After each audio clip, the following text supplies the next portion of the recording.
বিসমিল্লাহির রহমানির রহিম। আসসালামু আলাইকুম সুপ্রিয় দর্শক, রিতাস কিচেন থেকে আপনাদের সকলকে অভিনন্দন। আজকে আপনাদের জন্য একটা নতুন বরাবরের মতো নতুন রেসিপি নিয়ে হাজির হয়েছি। সেটা হলো চিকেন উইথ চিচিঙ্গা রোল। দেখুন রেসিপিটি। তো এখানে আমি 2টা চিচিঙ্গা নিয়েছি। এটা ছিলে আমি ধুয়ে নিয়েছি। এখন চিচিঙ্গাগুলিকে টুকরা করে নিব, 2 ইঞ্চি পরিমাণ টুকরা করে নিব দুইটাকে। তো টুকরা করা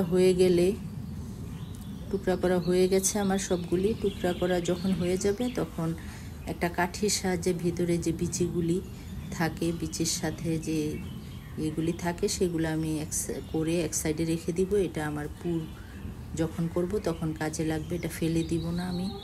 তো সবগুলি আমি ভিতর থেকে বিচি বের করে নিব। আপনারা চেষ্টা করবেন একটু কচি দেখে চিচিঙ্গা নেওয়ার জন্য, বিচিগুলি যাতে একটু নরম থাকে, কচি থাকে। সবগুলি আমি নিয়েছি। তো চুলায় একটা পাতিল বসিয়ে দিয়ে পানিটা বলক উঠে গেলে এর মধ্যে চিচিঙ্গা রোলগুলি এক এক করে দিয়ে দিব। পানিটা একটু কম হয়েছে, তার জন্য আরেকটু পানি দিয়ে দিলাম। তো আমি এটা বয়েল করব 60 থেকে 70% মতো করে। যখন ভালোভাবে বলক উঠবে এক এক করে একটা স্ট্রেনারে নিয়ে পানি ঝরিয়ে ঠান্ডা হতে দিব। এদিকে আমি পুরটা রেডি করে ফেলব। পুর করার জন্য এখানে 1 কাপ পেঁয়াজ কুচি নিয়েছি, মুরগির বুকের মাংস কিউব করে কেটে নিয়েছি 1/2 কাপের একটু বেশি, আর একটা ডিম লবণ দিয়ে ফেটিয়ে নিয়েছি। মুরগির মাংসটা আমি কিমা করে নিতে পারতাম, তো এভাবে রোলে যখন আপনারা ব্যবহার করবেন তখন একটু মানে কিউব থাকলে টেস্ট ভালো আসে, একটু খেতে দারুণ লাগে। তো কাঁচামরিচ আমি এখানে কুচি করে নিয়েছি কয়েকটা। চুলায় প্যান বসিয়ে দিয়ে 3 টেবিল চামচ দিয়ে দিব রান্নার রেগুলার তেল। এর মধ্যে পেঁয়াজ কুচি দিয়ে লবণ দিয়ে দিব। লবণটা পেঁয়াজে দিয়ে দিলে পেঁয়াজটা সহসা ব্রাউন হয়ে যায়। তো পেঁয়াজটা ব্রাউন হয়ে এর মধ্যে আমি চিচিঙ্গার বিচিগুলি আর মুরগির মাংস 1/2 চা চামচ করে আমি এখানে মশলা দিয়েছি মরিচ গুঁড়া 1/2 চা চামচ, ধনিয়ার গুঁড়া, জিরার গুঁড়া, গরম মশলার গুঁড়া সব 1/2 চা চামচ করে দিয়ে দিব। আদা রসুন বাটাও দিয়ে দিব 1/2 চা চামচ।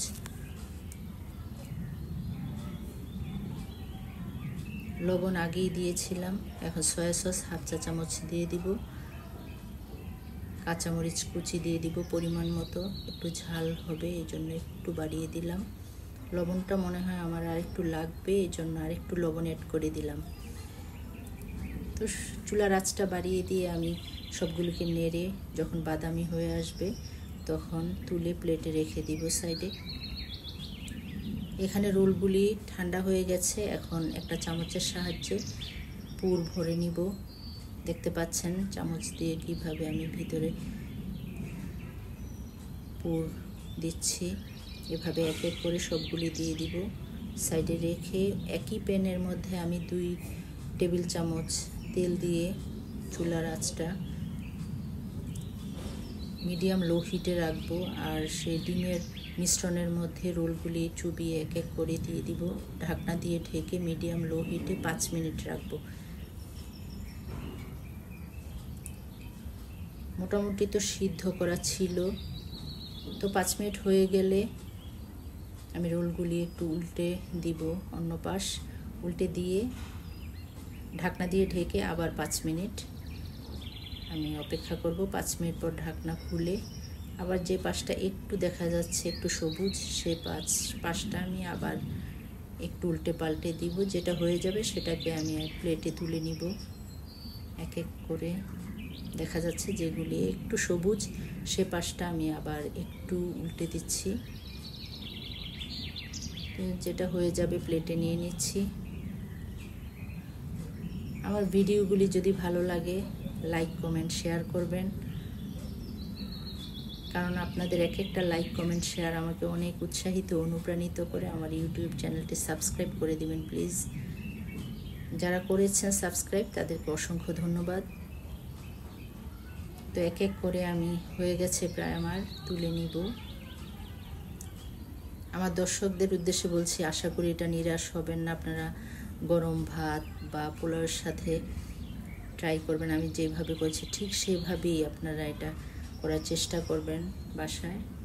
দেখুন কতটা আকর্ষণীয় হয়েছে, খেতেও কিন্তু হয়েছিল দারুণ মজা, ট্রাস্ট মি, অনেক মজার। বাসায় অবশ্যই ট্রাই করবেন। আগামী পর্বে যে কোনো নতুন রেসিপি নিয়ে হাজির হব ইনশাল্লাহ। সে পর্যন্ত ভালো থাকবেন। আল্লাহ হাফেজ।